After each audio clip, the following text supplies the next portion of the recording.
Ratio analysis में आज हम बात करेंगे ग्रॉस प्रॉफिट रेशो के बारे में।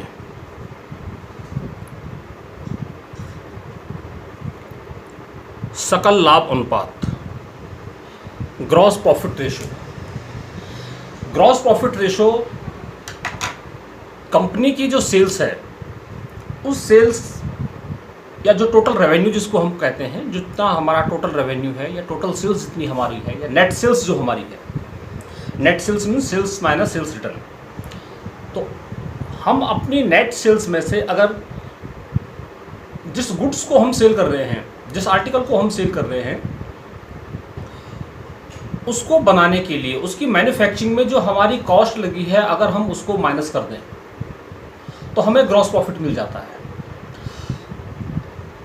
बिजनेस में एक्सपेंसेस दो तरह के होते हैं, एक डायरेक्ट और एक इनडायरेक्ट। डायरेक्ट एक्सपेंसेस जनरली हम डायरेक्ट एक्सपेंसेस उनको कहते हैं जो ट्रेडिंग अकाउंट की प्रॉफिट एंड लॉस, ट्रेडिंग की डेबिट में आते हैं, और इनडायरेक्ट उन्हें कहते हैं जो प्रॉफिट एंड लॉस की डेबिट में आते हैं।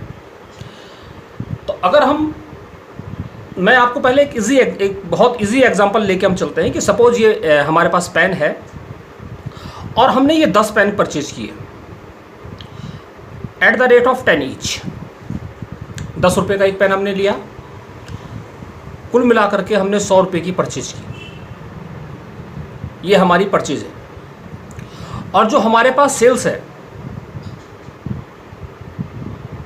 जो हमारे पास सेल्स है, हमने इन 10 पेन में से सपोज 8 पेन,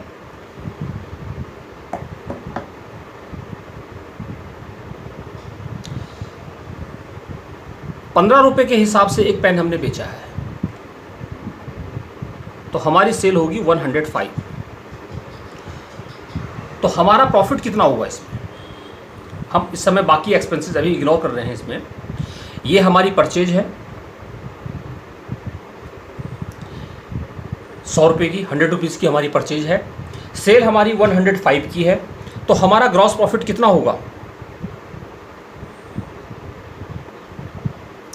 हमारा ग्रॉस प्रॉफिट हमें दिखाई दे रहा है कि हमने 100 रुपये का माल खरीदा और 105 रुपये में बेच दिया, तो हमारा ग्रॉस प्रॉफिट 5 रुपये होगा। 5 रुपये हमारा ग्रॉस प्रॉफिट होगा। लेकिन ये गलत है इन्फॉर्मेशन। रियल में तो यह है कि हमने 10 पेन खरीदे थे और उस 10 पेन में से अभी हमने 8 ही पेन बेचे हैं, तो 2 पेन की जो कॉस्ट हमारी है वो तो अभी हमारे पास क्लोजिंग स्टॉक बचा हुआ है। मीन्स ये 5 रुपये का प्रॉफिट तो हमारे पास है, साथ में 2 पेन का 10 रुपये के हिसाब से 20 रुपये का स्टॉक भी हमारे पास है। तो हमारा जो ग्रॉस प्रॉफिट है वो कितना है? 25। क्लियर? अब हम इसको ऐसे नहीं, इसको ऐसे लिखेंगे कि हमारा प्रॉफिट जो 25 आ रहा है, उसको 25 लेने के लिए हम क्लोजिंग स्टॉक को यहाँ लिख देते हैं। तो हमारा क्लोजिंग स्टॉक कितने पेन का है? 2 पेन का है। At the rate of cost price उसकी 10 रुपये है, तो 20 रुपये का हमारे पास क्या है? अभी क्लोजिंग स्टॉक बचा हुआ है। तो कुल हमारा सेल और क्लोजिंग स्टॉक मिला करके 125 हुआ। ऐसी कंडीशन में हमारा ग्रॉस प्रॉफिट 25 हो जाएगा। क्लियर? तो इसको बताने का पर्पस मेरा यह था कि हम क्लोजिंग स्टॉक को सेल के साथ क्यों प्लस करते हैं। अगर हमें अपना रियल प्रॉफिट निकालना है, तो रियल प्रॉफिट निकालने के लिए हम क्लोजिंग स्टॉक को इसमें से जो सेल हमारी है, जो हमारी टोटल रेवेन्यू है, उसके साथ हम इसको प्लस कर लेते हैं। अब हमें कॉस्ट ऑफ गुड्स सोल्ड निकालनी है। ग्रॉस प्रॉफिट का जो ग्रॉस प्रॉफिट रेशो जो हमारे पास है, ग्रॉस प्रॉफिट रेशो का फार्मूला होता है जो हमारी नेट सेल है, net sales minus cost of goods sold equal to gross profit. अब हमारे पास कॉस्ट ऑफ गुड्स सोल्ड हम किसे कहते हैं? हम कॉस्ट ऑफ गुड्स सोल्ड के बारे में बात करेंगे। कॉस्ट ऑफ गुड्स सोल्ड का मतलब हो गया कि हम जो मैन्युफैक्चरिंग कर रहे हैं, उस मैन्युफैक्चरिंग को करते समय हमारे पास फैक्ट्री की पोजीशन, हमारे पास जहाँ जो भी हमारी मैन्युफैक्चरिंग यूनिट है जहाँ पर, वहाँ पर कंडीशन क्या है? हमारे पास कुछ ओपनिंग स्टॉक होगा। सपोज 10,000 का हमारे पास ओपनिंग स्टॉक है, प्लस हमने कुछ परचेज किया होगा और परचेज में से अगर कुछ रिटर्न किया है तो वो परचेज में से उस परचेज रिटर्न को हम माइनस कर लेते हैं और नेट परचेज हम यहाँ पर लेंगे। या हमारे पास कैश परचेज और क्रेडिट परचेज, नगद और उधार दोनों तरह से हमने माल खरीदा होगा, तो हम दोनों परचेज को प्लस करके यहाँ पर दिखाएंगे, रिटर्न को माइनस करके नेट परचेज हम दिखाते हैं। तो सपोज हमने परचेज 50,000 की है और हमारा मैन्युफैक्चरिंग का काम है, हम इस मार्कर को बना रहे हैं। तो इस मार्कर को बनाने के लिए सिर्फ हमने जो ओपनिंग स्टॉक हमारे पास था या जो रॉ मटेरियल हमने परचेज किया है सिर्फ इससे तो नहीं होगा।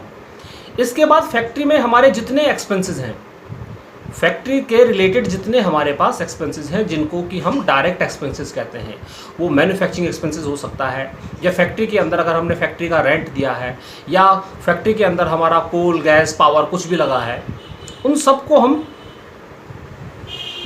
डायरेक्ट एक्सपेंसेस कहते हैं।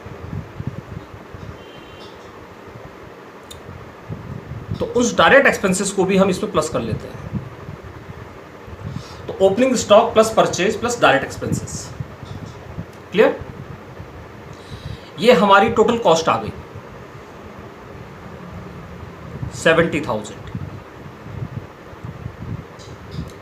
क्लियर? और हमने इसको टोटल सेल कितने में किया? By sales. सेल्स हमारी कैश भी हो सकती है और क्रेडिट भी हो सकती है, नगद भी हो सकती है और उधार भी हो सकती है। तो दोनों सेल को हम प्लस करेंगे। कोई सेल रिटर्न हमारे पास होगी तो उस सेल्स रिटर्न को हम माइनस करके नेट सेल को यहाँ पे लिखेंगे। तो सपोज हमारे पास जो नेट सेल है वो 1 लाख रुपये है, और साथ में हमें यहाँ क्या लिखना होगा? By closing stock. Closing stock यहाँ क्यों दिखाना है वो अभी हमने बात की थी। क्लोजिंग स्टॉक दिखा कर ही हमारा प्रॉफिट सही आएगा। तो हम उस क्लोजिंग स्टॉक को यहाँ पर दिखा देते हैं और हम ये एज्यूम करते हैं कि हमारे पास क्लोजिंग स्टॉक बचा 20,000 का। तो हमारा ग्रॉस प्रॉफिट चाहे तो हम 1,20,000 में से 70,000 माइनस कर दें, या इसको एक शेप दे दें ट्रेडिंग अकाउंट की। ये हमारे पास 1,20,000 और हमारे पास जो ग्रॉस प्रॉफिट आया वो आ गया 50,000, क्लियर? अब इसी क्वेश्चन को अगर हम फार्मूला बना के लिखें तो फार्मूला बना करके कैसे लिख सकते हैं? सबसे पहले हम निकालेंगे cost of goods sold. Cost of goods sold, तो cost of goods sold equal to opening stock plus net purchase plus direct expenses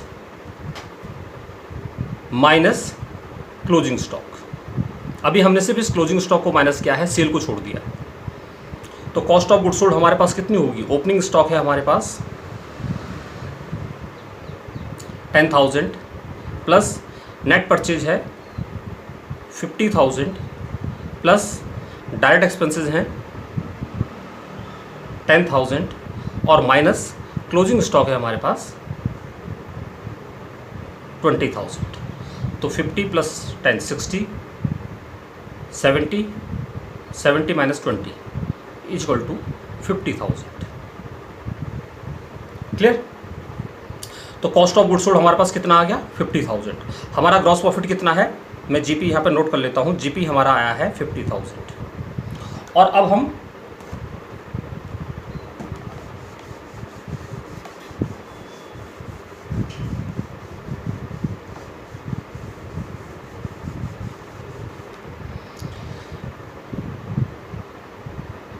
formula लिखते हैं।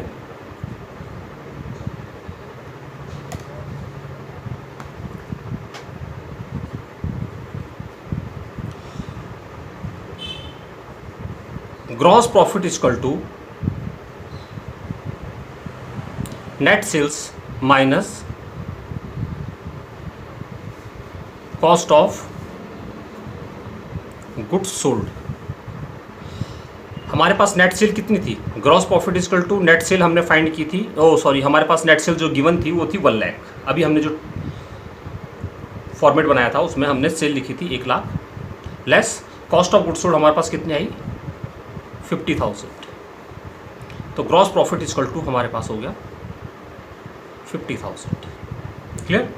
तो हम चाहें तो फार्मूले के फॉर्मेट में क्वेश्चन ग्रॉस प्रॉफिट निकाल सकते हैं। पहले अगर हमें कॉस्ट ऑफ गुड्स सोल्ड निकालना है तो opening stock plus purchase plus direct expenses minus closing stock equal to cost of goods sold. और उसके बाद हम ग्रॉस प्रॉफिट निकालेंगे तो net sales minus cost of goods sold equal to gross profit. तो हम फार्मूले के फॉर्मेट में भी कर सकते हैं और अगर ट्रेडिंग अकाउंट के फॉर्मेट में करना है तो उसके अंदर भी हम ग्रॉस प्रॉफिट निकाल सकते हैं। तो हमारे पास ग्रॉस प्रॉफिट आया 50,000। अब हमें निकालना है ग्रॉस प्रॉफिट रेशियो। यहां पर मैंने अमाउंट को एज्यूम किया है, अभी क्वेश्चन नहीं किया है। तो हमारे पास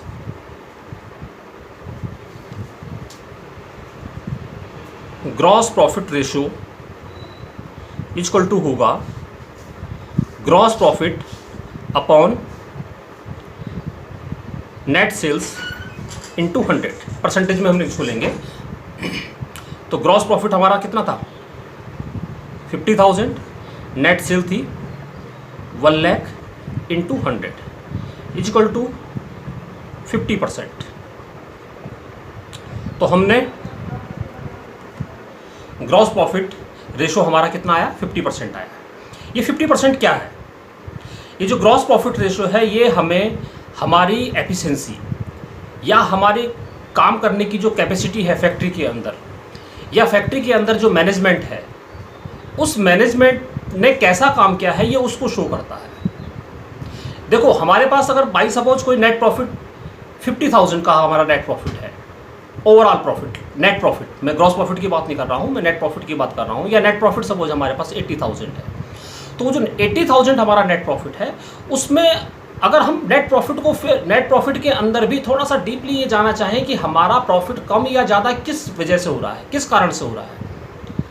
हमारे सेलिंग एंड डिस्ट्रीब्यूशन एक्सपेंसेस या कोई अदर एक्सपेंसेस या कोई ऐसे एक्सपेंसेस जो एक्सपेंसेस हमारे पास जैसे कि अदर एक्सपेंसेस हमारे पास नॉन ऑपरेटिंग एक्सपेंसेस जैसे कि हम इंटरेस्ट पे कर रहे हैं, हमने कोई लोन लिया हुआ है या हम डिविडेंड पे कर रहे हैं, उन एक्सपेंसेस का हमारे पास कोई ओवर वेटेज तो नहीं है, कुछ एक्स्ट्रा हम जो है ज़्यादा तो नहीं दे रहे हैं जिस वजह से हमारा नेट प्रॉफिट गिर रहा है, या हमारे पास कोई ऐसा रीज़न तो नहीं है कि हमारी कॉस्ट ऑफ प्रोडक्शन ज़्यादा आ रही है, हमारे फैक्ट्री में जो उस गुड्स को जिसको हम सेल कर रहे हैं उसको बनाने की हमारी कॉस्ट ज़्यादा आ रही है, फैक्ट्री में हम ज़्यादा ओवर एक्सपेंसेस हम कर रहे हैं जिस वजह से हमारा प्रॉफिट गिर रहा है। तो इन दोनों को देखने के लिए कि हमारा प्रॉफिट फैक्ट्री की वजह से कम हो रहा है, हमारी कॉस्ट की वजह से कम हो रहा है, या हमारा प्रॉफिट हमारी सेलिंग एंड डिस्ट्रीब्यूशन या जो हमारे अदर एक्सपेंसेस हैं फैक्ट्री को हट के उस वजह से कम हो रहा है, इसीलिए हमने प्रॉफिट को दो हिस्सों में बांट दिया, दो पार्ट में हमने उसको डिस्ट्रीब्यूट कर लिया कि ग्रॉस प्रॉफिट रेशो और नेट प्रॉफिट रेशो। तो हमें ग्रॉस प्रॉफिट रेशो दिखाई दे रहा है कितना 50%। अब इसके बाद अगर हम इसको नेट प्रॉफिट रेशो देखना चाहें मीन्स ग्रॉस प्रॉफिट रेशो ने हमें ये बता दिया कि फैक्ट्री के अंदर जो हमारी कॉस्ट ऑफ प्रोडक्शन है या हम जो जिस गुड्स को हम रॉ मटेरियल को परचेज करके हम सेल कर रहे हैं तो उसको रॉ मटेरियल से फिनिश गुड्स में कन्वर्ट करने में हमारे कितने एक्सपेंसेस हो रहे हैं, वहाँ तक हम कितना प्रॉफिट जनरेट कर रहे हैं, कितना प्रॉफिट हम अर्न करके चल रहे हैं, ये उसकी परसेंटेज है। अब उसके बाद आता है net profit ratio. Net profit ratio भी सेल के साथ ही कंपेयर होता है ये, और नेट प्रॉफिट रेशो जब हमें देखना है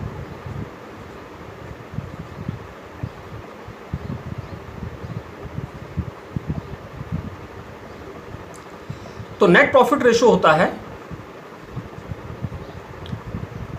नेट प्रॉफिट अपॉन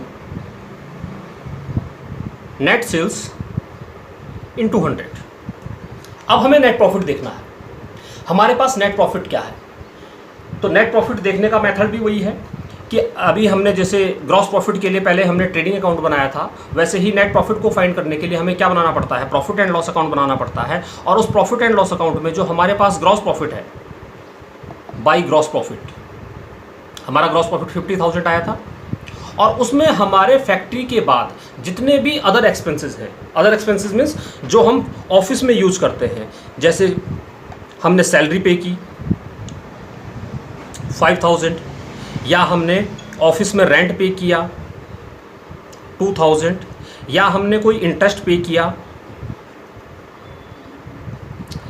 3,000, या कोई हमारे अदर एक्सपेंसेस हैं। अदर एक्सपेंसेस मीन्स हमने डिस्काउंट दिया है जब हम सेल करेंगे तो सेल करने के लिए हमें डिस्काउंट देना पड़ेगा, या हमने कोई एडवर्टाइजमेंट किया है, या हमने कोई other selling and distribution expenses किए हैं, वो टोटल जितने हमारे अदर एक्सपेंसेस हैं वो 5000 हैं, तो हमारा नेट प्रॉफिट कितना होगा? हमारा नेट प्रॉफिट हो जाएगा 50,000 और 50,000, और इस 50,000 में से हम 5 और 2 7 10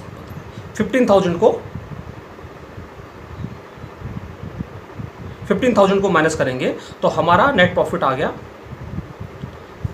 35,000। तो हमारे इनडायरेक्ट एक्सपेंसेस जो हमारे फैक्ट्री से रिलेटेड नहीं थे, या जो हमारे डायरेक्ट एक्सपेंसेस नहीं थे, वो कितने हैं? वो हैं 15,000।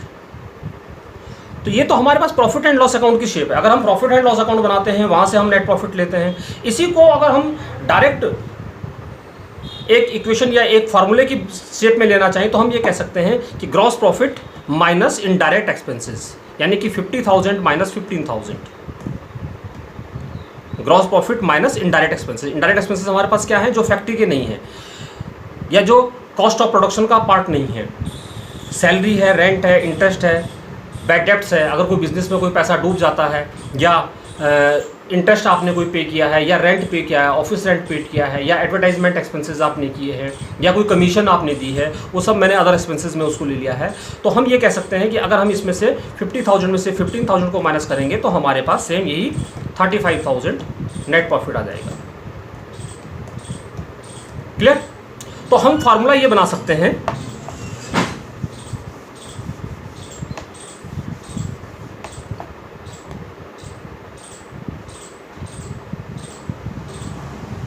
Net profit is equal to net sales minus indirect expense. Indirect expenses हमारे पास जितने भी हैं, तो हमारे पास नेट प्रॉफिट, नेट सेल नहीं, sorry, gross profit, net profit is equal to gross profit. Gross profit हमारे पास कितना था? 50,000 माइनस इनडायरेक्ट एक्सपेंसेस अभी हमने प्लस किए थे 15,000, तो net profit is equal to 35,000। तो हम दोनों शेप में से कोई भी शेप ले सकते हैं। अब हमें नेट प्रॉफिट रेशियो निकालना है, तो net profit ratio is equal to 35,000 upon net sale हमारे पास 1 लाख इंटू 100, तो net profit ratio is equal to हमारा आ गया कितना? 35%। क्लियर?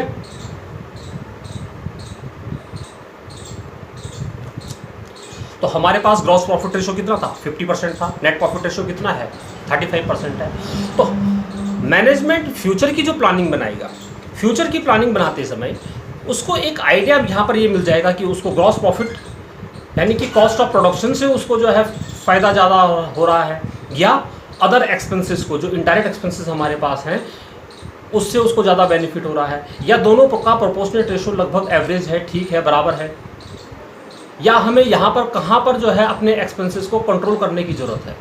यहाँ पर हमारा 15% का इनडायरेक्ट एक्सपेंस, जो हमारा ग्रॉस प्रॉफिट रेशो था वो 50% था, इसके बाद 35% नेट प्रॉफिट हमारे पास आया 35%। तो हमें एक आइडिया लग गया कि लगभग 15% हमारे पास, या हमारे पास लगभग जो है 15,000 के हमारे क्या थे? इनडायरेक्ट एक्सपेंसेस थे। तो हमें कहाँ पर कॉस्ट को या अपनी एक्सपेंसेस को, हमें अपने एक्सपेंसेस को कहाँ पर कंट्रोल करने की ज़रूरत है ताकि हमारा प्रॉफिट मैक्सिमम हो सके। तो आज हमने बात करी थी ग्रॉस प्रॉफिट रेशो के बारे में और नेट प्रॉफिट रेशो के बारे में। ये प्रॉफिटेबिलिटी रेशो जो हमारे पास है, प्रॉफिटेबिलिटी रेशो जो हमारी है, ये उसके पार्ट है। इसके बाद इसमें और भी रेशो है, ऑपरेटिंग प्रॉफिट रेशो है, उसके बारे में हम आगे बात करेंगे।